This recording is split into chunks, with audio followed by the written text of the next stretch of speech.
What I think has been really remarkable is, and also exhausting. I won't, I'll be very vulnerable about that. It is both exciting and exhausting that our industry has just decided not to stop. The regionals did not stop.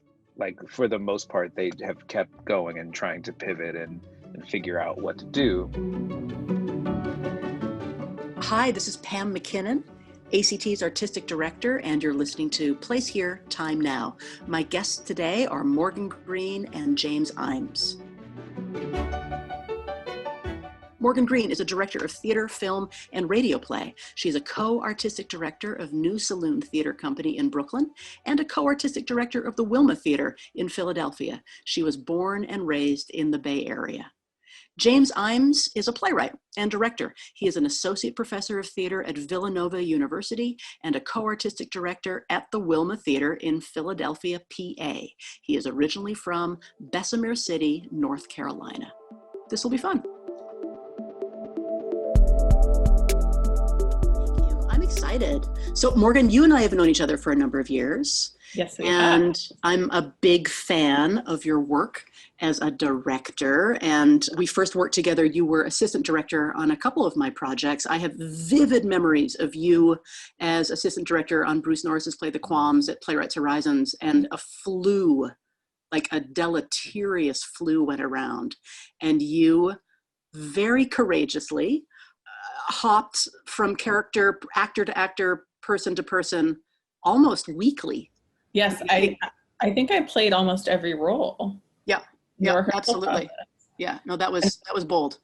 There were a lot of props, and there was a blowjob, and I had to give it and receive it at different times in the process. And we're off. Welcome to theater. Yeah. Great. And James, you and I don't know each other that well. I am so taken by your work as a playwright.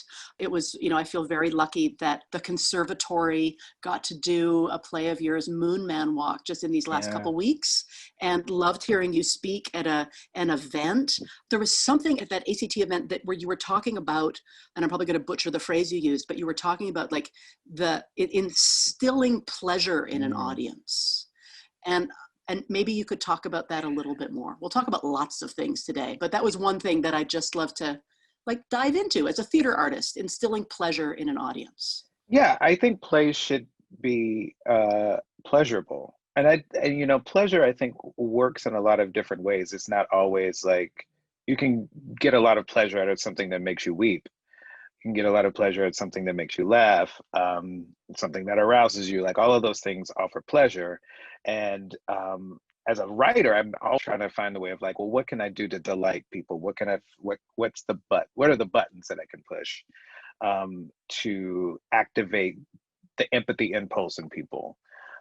Which I think, when we're trying to get people to have a better relationship with pleasure, it's actually about improving their lives and how they move through the world. So yeah, I'm trying to do that. I have a sense that I might be successful in moments, but I don't know. I have no way of really knowing if this project is actually doing anything. And Morgan, what as a theater maker, as primarily a director, but also a producer, what is your relationship with an audience, or do you think about it? I think about sensory overload a lot, how many things we're used to doing at the same time these days. And I think about what I'm feeding the audience, like how many sort of forms of food at the same time. I think trying to achieve just the feeling of being present or forgetting about, what you're going to make for dinner, being transported for a moment. That's my experience when I direct and when I make theater, is that I finally just get to do this one thing that's all consuming. And so I think I'm trying to sort of create that experience for the audience. And as a theater maker, Morgan, did you come at it by way of acting the way a lot of theater makers, a lot of directors do, or were you always a director, or how did you know that you were a director, I guess is what I'm asking. I did start as an actor. I took acting classes at A.C.T. actually. I would take the bus over there. And then it was in undergrad where I took a directing class for the first time. And my professor, Joanne Akalitis, just simply said, "You have an eye." And then I was like, oh my God, I can do theater without the stage fright. This is so great. So I promptly left acting behind me. And James, you are a playwright, you're a director, you're also a performer. Was there a gateway drug that brought you into theater? Yeah, it weirdly is comic books. I wrote my first play when I was 13, and I was obsessed with comic books, and I still read comic books. I love them. And my grandmother sort of saw that, and I think read it as like something that she needed to fix, like get out of those comic books. And she was like, "You should, those are just plays without, with pictures. It's just people talking to each other." And I was like, that does make a lot of sense. Like story being told through we say to one another and how we act with each other made a lot of sense to me. And she was like, "You're going to write this play for the Christmas pageant this year. It's going to happen." And I did.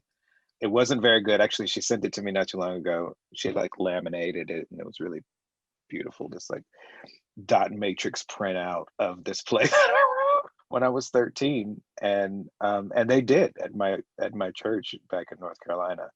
And so that was intoxicating. But I don't think I like realized that I wanted to do theater until I was in college. And that gateway drug was absolutely acting. I took an acting class because you had to take fine arts, and then it was suddenly like, oh yeah, I think I might be good at this.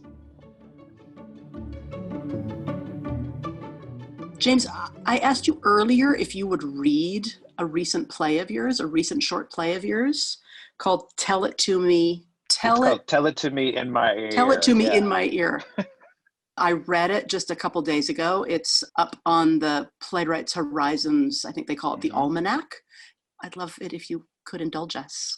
I will. I read it right before I got on. I was like, ooh, let me make sure that I rehearse this a bit.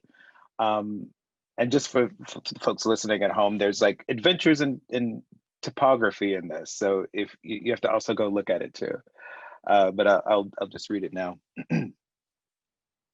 Tell it to me in my ear. One eye at a time, you are coming to the realization that you are inside a play. You smile at this realization because you like plays. Sometimes you love plays, other times you would rather not. You become aware of your breath. You are excited. You have been waiting all day to see a friend you hadn't seen in a very long time. You and your friend have shared a birthday and an intense relationship that spans many years. This meeting is special because you have traveled a great distance to get here. You are now in a city that is completely foreign to you. You arrive at the rendezvous location just past the church, around the corner from the drugstore, and across the street from a big old tree that's both tall and wide. It's the kind of tree you expect to find in a movie about magic. You look at the tree, from the root to the last leaf on top. I've been here before. It feels like a dream or something, or someone close to you. That sensation of the familiar creeps up from your wrist and tattoos your skin with chill bumps. You've been here before, but you don't remember why or with whom. You just know that you have been in this very spot. You look at your phone to check to see if you have the right location, that you have arrived at the right place. That's the right time, too. I did it right. Yes, you have. A lace-like shadow opens and spreads across your face like a setting sun. You look up from the phone. Your friend is standing before you. You sit, arrested for a few moments, peppered by the moving dalliance of light filtered through the tree and your friend. They become one thing to you. You. Hello. Friend. I dreamed of you last night. You. Really? Friend. You were walking along a bridge in the middle of the day and you were wearing green, and I thought you looked so incredibly alive and well and recognizable, like I could completely see you. You looked utterly vulnerable, and I wanted to yell out to you, how you managed to look so damn sublime? But as I thought I might yell this in my dream, I realized that I wasn't just thinking about yelling it. I was indeed in the act of yelling at you. And you stopped and turned and looked at me. And in the dream, it was as if you teleported to the space right in front of me, because suddenly we were standing face to face. And you took my hand and I opened my mouth to speak. And then I woke up. So I had called you to tell you that I was thinking about you. I had hoped you would find some time to come and talk to me. And I was also wondering if you could tell me what you were about to say, in my dream. You. Oh no, oh no. You care so much for your friend and you want to desperately to be able to give them the answer they are desiring. You want to be able to tell them something so they can see what you see. You take your friend by the hand and pull them close to you, ear to lips. You whisper something benevolent and wise in your friend's ear. Your friend looks at you. You worry that you have said the wrong thing. Your friend takes a few steps back from you. Is this it? You think. Your friend finally gives you a bewildered nod and walks away. Good talk.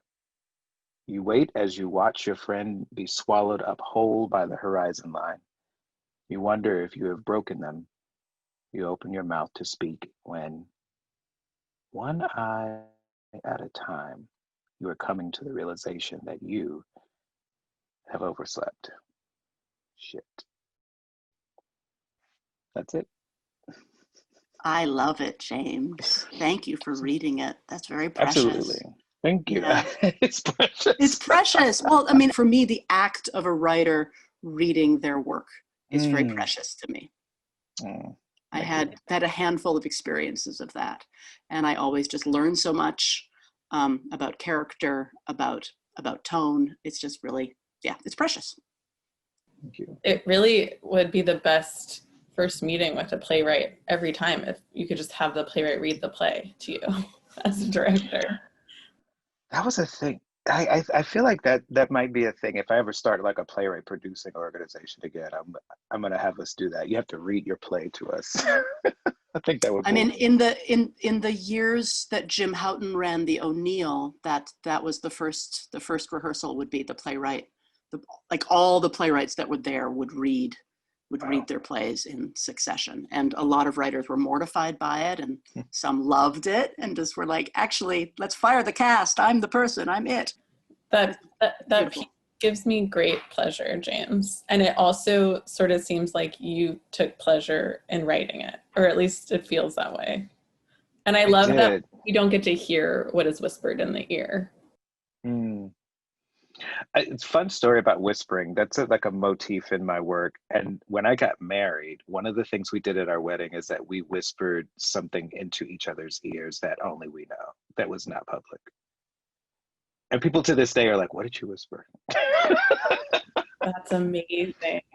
Yeah, I have to actually this is a tiny little sad moment. I have to give honor to who I stole that from. It's an actor from People's Light Theater Company, a man named Graham Smith, an amazing actor who we recently lost. But he was the person that gave me that idea. So I'm thinking about him a lot lately. He just recently passed away. Can we talk a little bit about the Philadelphia theater scene? I know that you've been a longstanding part of it, right, James? Yeah. I love the city, but I always worked there as a New Yorker going out of town to work. I've certainly seen some stuff over the years. Do you think there is a Philly theater style? Mm.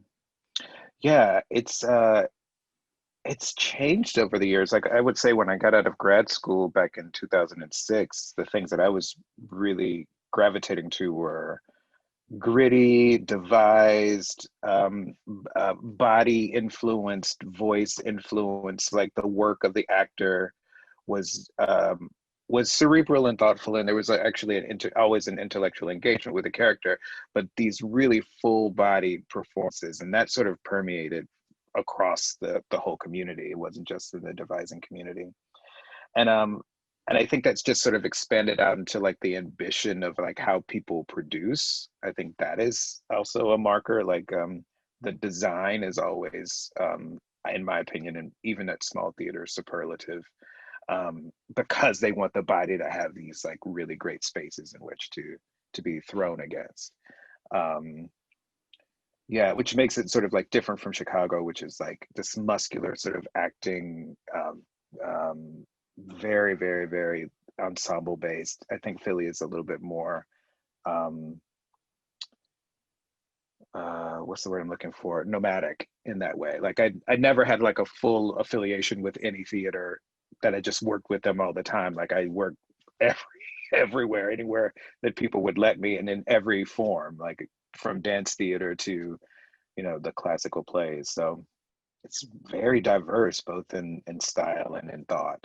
And Morgan, you grew up in the Bay Area. Do you think the Bay Area has a theater style? It does. It definitely does. I think that the Bay Area, there's a real excitement around stories, like narrative stories, new play development. And maybe I'm much more familiar at this point with the New York scene, which can just sometimes feel like a series of inside jokes, which is not always a good thing. But there's a I don't know, grittiness is sort of too obvious. But there's something happening in New York that's very unique. And I'm still sort of like getting the Philly flavor, like trying to understand the differences. But I do, as an outsider, as a New Yorker coming into Philly, I do really get this sense of strong community in Philly. Right, because the two of you are now recently announced. I think I can still say it's recent, right? You're recently announced co-artistic directors along with Yuri. I'm now blanking on his last name. Yuri Urinov. As well as Blanca Ziska, co-artistic directors of the Wilma Theater in Philly.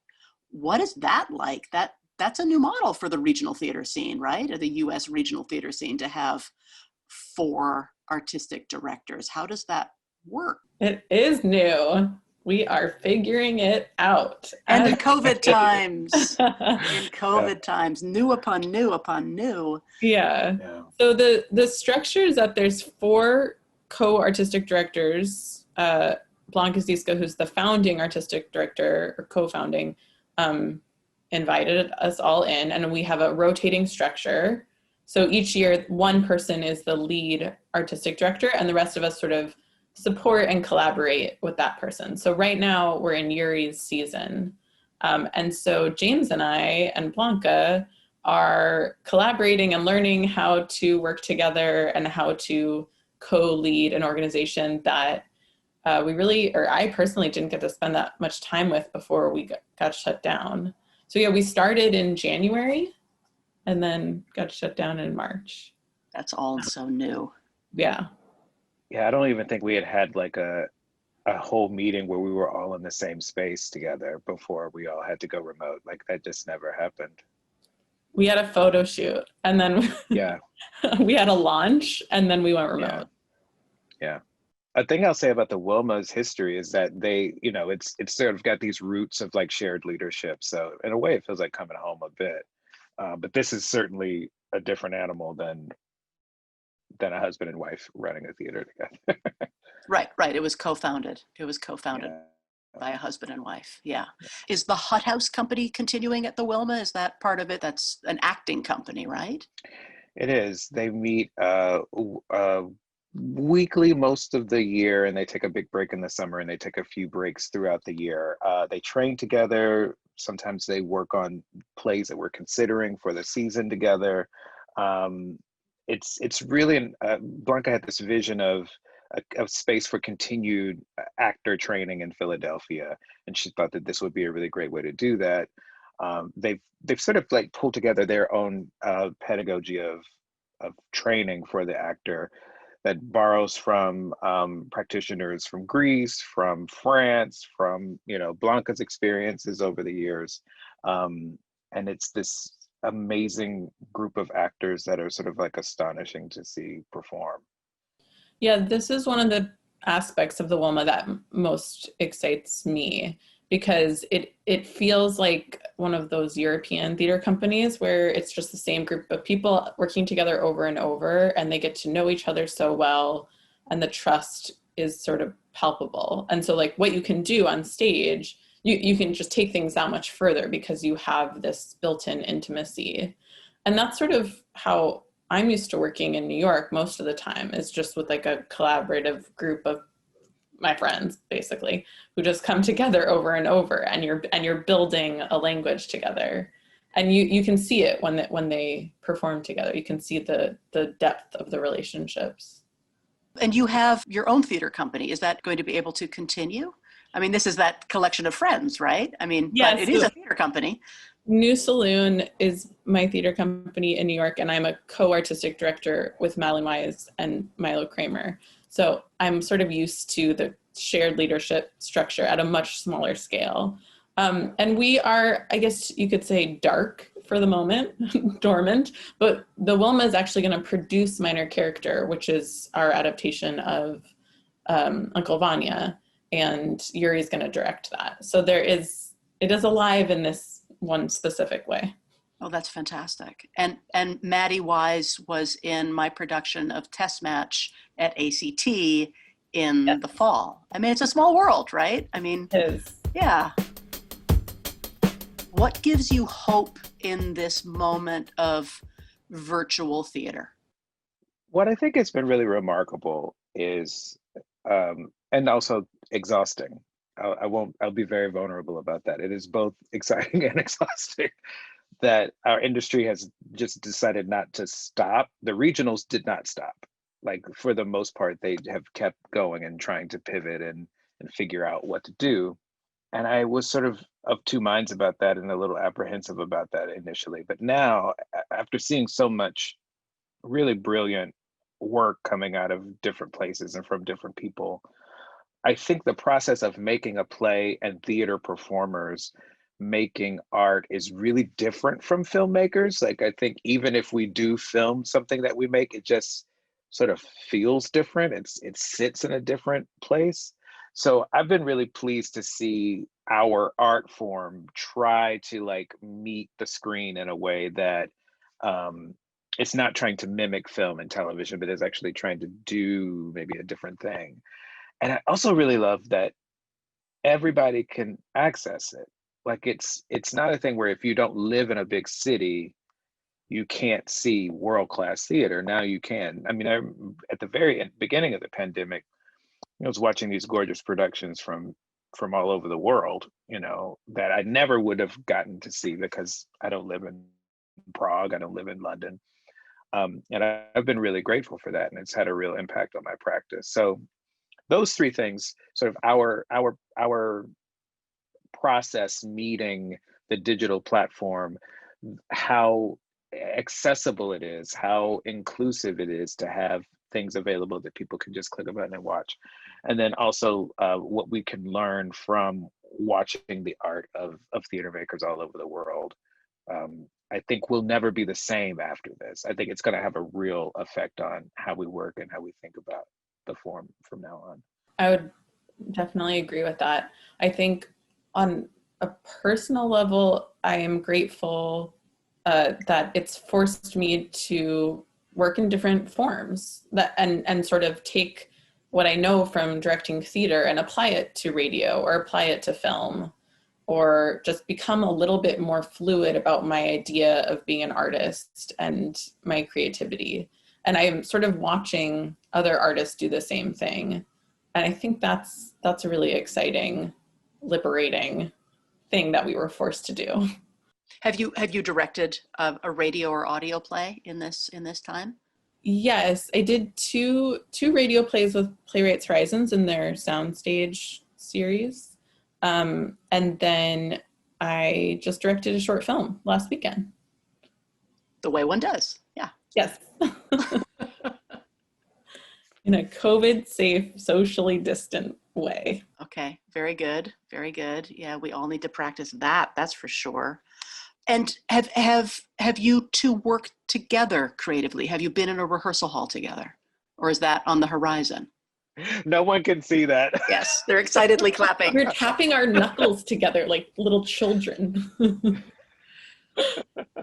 Yeah, I'm going to direct Fat Ham, James Ijames' play, Fat Ham. We are still figuring out exactly what form it will be in, as it will likely not be in a theater with a live audience. But we're supposed to start in February, which is real soon. But so we've been, I mean, we're working together quite intensely as co-artistic directors. And so to be able to talk about art and a play and design and actors is just like such a joy. Yeah. What is the day-to-day as co-artistic directors? I'm curious, as an artistic director myself, what is the average day or the average week in this moment? It's sort of tiered because the structure of it, the way the WOMA could afford for artistic directors is that we're not all full-time. So I'm in the most part-time year, which turns out to be not that part-time. But we talk a lot. We have a lot of conversations, and because there's 4 of us, there's a lot of opinions to suss out, and the conversations are pretty fascinating. We've spent many hours talking about the We See You White American Theater set of demands, and we're sort of in the process of taking action based on those discussions. But I will say it is slow going. But also I'll say I'm grateful to not be alone, to be with these other really smart people. Yeah, it's great. I'm slightly how do I say this? More full-time than Morgan is, but certainly not full-time. And it is a lot of conversations. It's a lot of like learning how to like begin the process of knowing how to fundraise, which is something I've never had to do. You know, I just show up to rehearsal and go, great, they're bagels. Well, someone had to raise the money to get those bagels. So that's been illuminating and eye-opening, and I'm grateful for that. The other thing I love is just the intergenerational nature of it. To just listen to Blanca talk about the history of the theater, to hear it's also an international group of people. There are people from different parts of the world. It's and not as diverse as it could be, but it is a diverse grouping of people. So I'm from the South, Morgan is from the Bay Area. So there's all sorts of lived experience in those conversations. And we also have to include our managing director, Lee Goldenberg, who is just a Philadelphia institution and so much knowledge. So I just like sit and listen to her talk about like everything from budgets to, I mean, it's just like a fabulous education. It's almost like, it feels like the way you should learn how to learn to run a theater is just sort of by doing it. It does feel, I forget who said this, James, but it does feel like we're learning to drive the car while we're driving it, kind of thing. And the going remote and making digital work and making radio plays, et cetera, it just adds on to that. Yeah. Because we didn't know how to do that before. No, I mean, I directed a radio play, what was that, in May? Mm-hmm. I'd never had no idea what, and as I'm working on it, I'm like, oh, I can hear the things that I need to hear now, but I couldn't, you know, it was just completely new. It was a completely new. And what do you think will get pulled through? Like what, you know, at this sort of, we're 8 months into this. What do you think, when we're able to gather, will be some things that are like, oh, this is still what we expect from a theater? My hope is that the accessibility portion of this doesn't die. Like I really am hoping that the unions and the Lord and all of those organizations sort of realize how powerful it is to be able to like have what you make on a stage in Philadelphia show up on a stage in, you know, Georgia or Florida, or not on stage, but on someone's TV screen. and for them to be able to watch it. I just think about the person I would have been if I could have watched a play at 13 when I was like, I'm going to write a play. I don't really know what that means. Like it would have changed the course of my life. I'd see a play until I was probably in high school, really. And so at 13, seeing that, it would have had a real effect on me. And I hope that doesn't go away. I hope there's a lot of plays with people like kissing and holding hands and like making out. I don't want a bunch of plays about how we couldn't touch each other for like once we're back in the theater. I really don't want to watch that. Just plays with Please, people y'all. spitting on their hands and then rubbing people's faces. Yes. Nah. Right. Singing in big basso, open lunged ways for no good reason. Yes. Spitty singing. Yeah. Belly laughing in someone's face. I want to see all of that.